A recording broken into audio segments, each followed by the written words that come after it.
라미서TV 새벽 기도회입니다. 오늘은 요한계시록 18장 8절 말씀으로 바벨론 불심판의 진실 신천지는 왜 모를까 이러한 제목이 되겠습니다. 계시록 18장 8절 그러므로 하루 동안에 그 재앙들이 이르리니 곧 사망과 애통함과 흉년이라 그가 또한 불에 살라지리니 그를 심판하시는 주 하나님은 강하신 자이심이라. 신천지가 바벨론의 불심판을 가지고 개신교가 끝이 난다 라고 말하고 있는데요, 오늘 계시록 18장 8절의 본문을 해석하는 걸 보면 신천지가 엉망진창으로 해석하고 있구나, 억지로 자기들 마음대로 해석하고 있구나 하는 것을 보게 됩니다. 그러므로 하루 동안에, 이 하루 동안에 일어나는 심판이 문자 그대로 하루인지 아니면 상징적인 뜻을 의미하는지 전혀 설명하지 않습니다. 그리고 사망과 애통과 흉년, 이것 역시 문자 그대로 사망인지 아니면 영적인 차원인지 전혀 설명하지 않습니다. 신천지 총회장이나 지파장들도 마찬가지입니다. 그가 또한 불에 살라지리니 하나님께서 직접 불로 심판한다,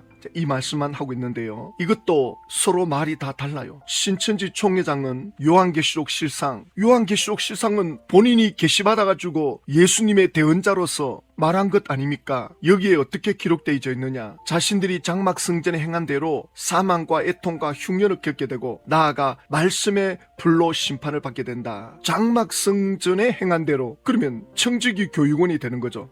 청지기 교육원이 사망과 애통과 흉년을 겪게 된다. 그리고 나아가서는 불로 심판받는데 어떤 불이냐? 말씀의 불로 심판받는다. 요한계시록 실상 369쪽 책자에는 새 요한 총회장이 개신교 예배당이 불타는 그림을 그려놨거든요. 그림은 이렇게 그려놓고는 말씀의 불로 심판을 받게 된다. 이런 조잡한 설명이 어디 있습니까? 성경이 반드시 응할진데 성도는 본문의 예언이 성취되었는지 아니 되었는지 살펴보아야 한다. 만일 본문이 응하였다면 바벨론의 실체는 누구인지, 나 자신은 바벨론에 미혹받은 망국에 속한 자가 아닌지 알아보고 구원의 처소인 정거장막 성전으로 나와서 말씀을 지켜야 한다. 여기 보면 이 예언의 말씀이 성취되었는지 안 되었는지 우리 보고 알아보라는 겁니다.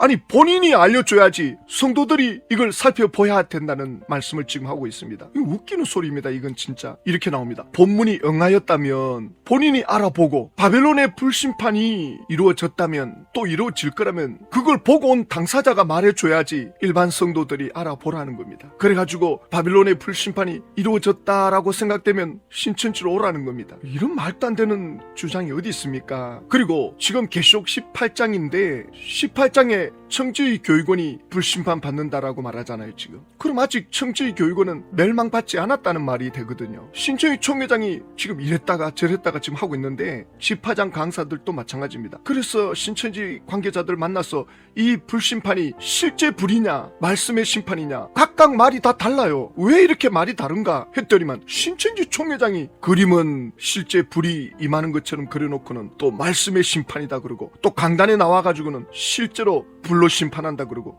이랬다가 저랬다 그러니까 지파장들도 이랬다가 저랬다가, 강사들도 이랬다가 저랬다가, 사람들마다 말이 다 달라요. 이게 무슨 보고 온자입니까? 전부 다 거짓말이죠. 도마 지파장이 설명하는 거 보십시오. 사망과 애통과 흉년으로 그들이 심판을 받게 되는데, 바벨론인 청지기 교육원의 거짓 목자들이 장막에 행한 대로 그들이 심판을 받게 되겠습니다. 이 바벨론을 심판하시는 분은 하나님께서 직접 심판하시는 것 아니겠습니까? 은행의 포도주로 이 모든 왕들을 먹이고 행음하게 하고 또 만국을 미혹했으니까 이러한 것은 심판받아서 끝이 나게 되는 것입니다. 이 도마치 파장도 전혀 생각도 없이 뭐가 뭔지도 모르고 그냥 총회장이 하는 대로, 조금만 생각해보면 이게 말이 안 된다는 걸 왜 모르십니까? 사망과 애통과 흉년으로 그들이 심판을 받게 되는데 문자 그대로입니까? 설명을 안 해요. 그래서 청지기 교육원의 거짓 목자들이 장막에 행한 대로 그들이 심판을 받게 되겠습니다. 40년이 지났는데도 그러면 아직 심판이 청지기 교육원이 받지 않았다는 뜻이 아닙니까?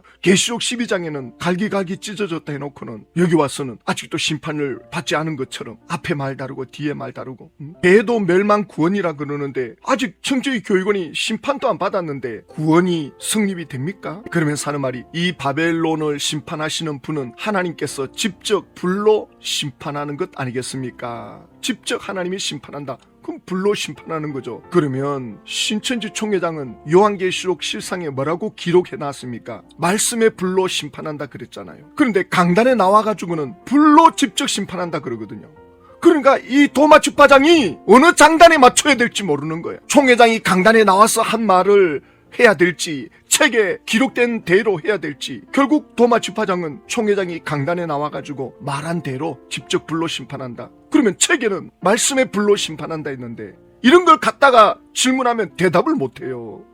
이랬다가 저랬다가 강사들마다 말이 다 다르고, 제가 수원에 있는 강사 만났을 때는 말씀의 불이라 그러고, 서울에 있는 강사를 만나보니까 직접 불로 심판한다 그러고, 그 내가 말이 다르다, 왜 의견이 다르냐, 대답을 못해요. 이게 거짓말이니까 이랬다 저랬다 하는 겁니다. 무슨 개신교 예배당에 불이 떨어집니까? 서울시만 하더라도 그렇습니다. 개신교회 예배당이 도심지에 곳곳에 있는데 불이 붙으면 도시 전체가 불바다 돼버리는데, 신천지도 같이 불타는데 도대체 이걸 어떻게 생각 없이 가르칠 수 있냐 말입니다. 이 죄를 어떻게 감당하려고 이러십니까? 그러면서 음행의 포도주로 이 모든 왕들을 먹이고 행음하게 하고 또 만국을 미혹했으니까 이러한 것은 심판받아서 끝이 나게 되는 것입니다. 청지기 교육원이 전 세계 세상 모든 교회를 음행의 포도주로 만국을 미혹했다.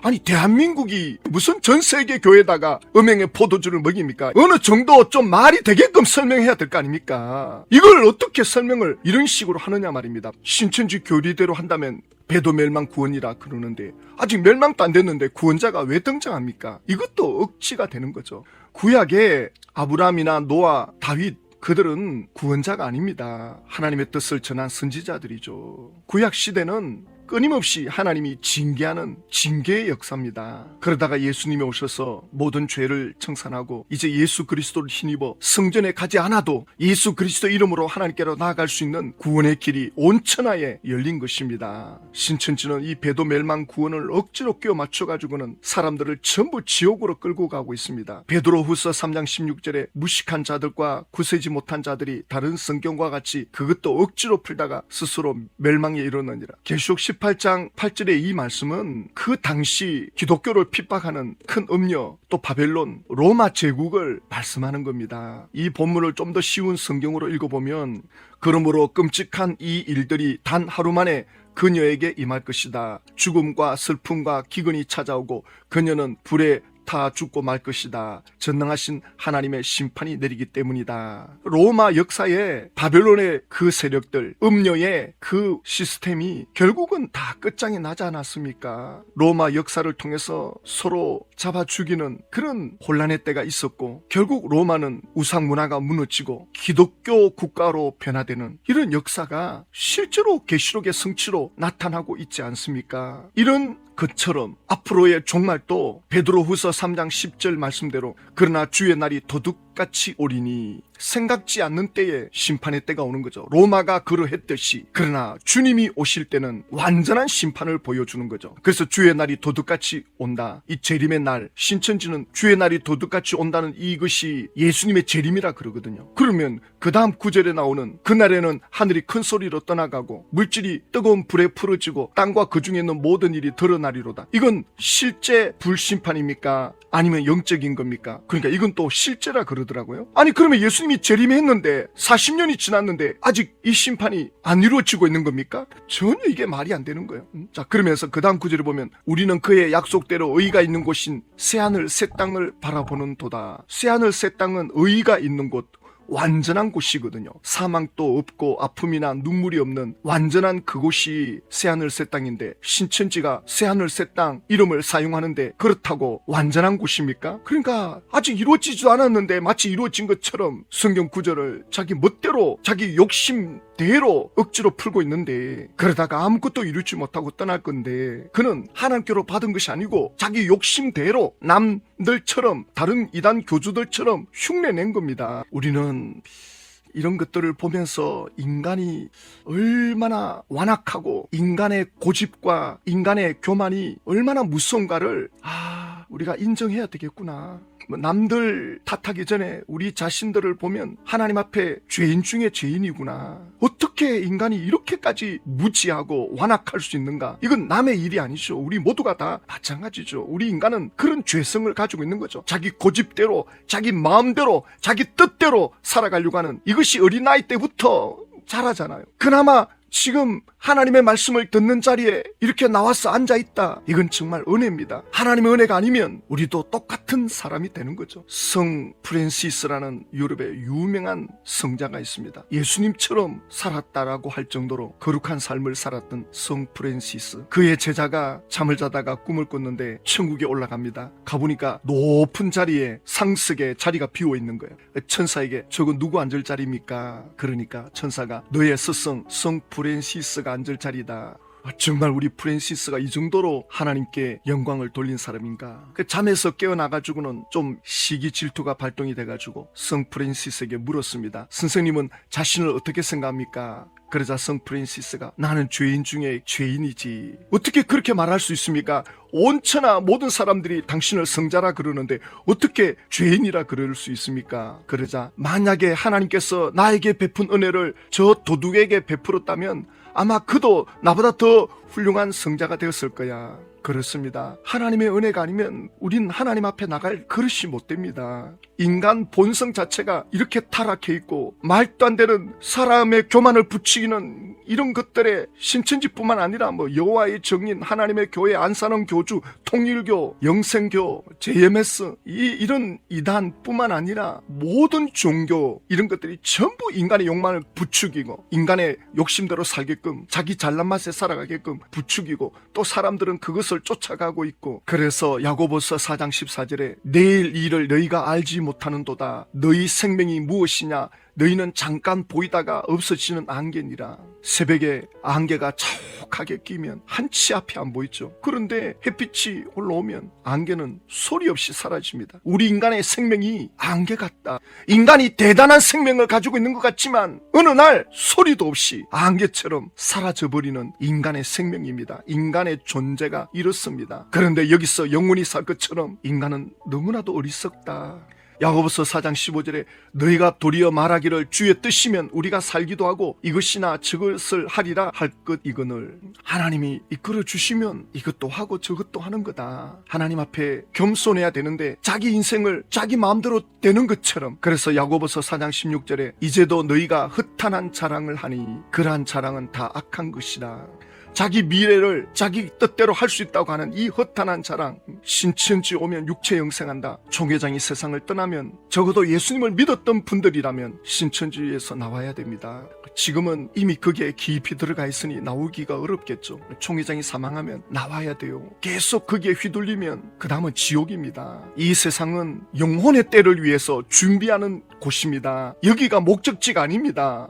인간의 이 육체 가지고는 영원히 살 수가 없습니다. 부활의 몸을 입어야 됩니다. 그러려면 이 죽음의 문을 통과해야 됩니다. 그런데 안 죽겠다고 육체의 몸으로 영생하겠다고 그건 욕심입니다. 욕심을 부려도 어느 정도로 부려야지 그렇게까지 욕심을 부리면 멸망입니다. 이 두려워하는 자, 믿지 아니하는 자, 흉악한 자, 살인자, 음행, 점술가, 우상숭배, 거짓말 이거 전부 욕심 때문에 나오는 겁니다. 이 욕심만 내려놓으면 이 땅에서 하나님을 경험하고 천국을 경험합니다. 하나님의 은혜를 가로막고 있는 건 우리 자신의 욕심입니다. 내 자아가 내 못난 욕심이 하나님의 은혜를 가로막고 있습니다. 오늘 아침에 왜 우리가 기도의 자리로 나갑니까? 나를 내려놓기 위한 겁니다. 나를 내려놓으면 하나님의 성령이 나를 사로잡는 걸 경험하게 될 것입니다. 신천지는 바벨론의 이 불심판의 진실 왜 모릅니까? 욕심에 눈이 어두워지면 아무것도 보이지 않습니다. 자기가 보고 싶은 것만 보게 됩니다. 모든 인생은 다 그렇게 살아갑니다. 그런데 하나님의 은혜를 깨달을 수 있는 자리에 들어와 있다. 이건 너무 소중한 겁니다. 이걸 빼앗기시면 안 됩니다. 우리가 죽는 그날까지 이 하나님의 은혜를 붙잡으시고 또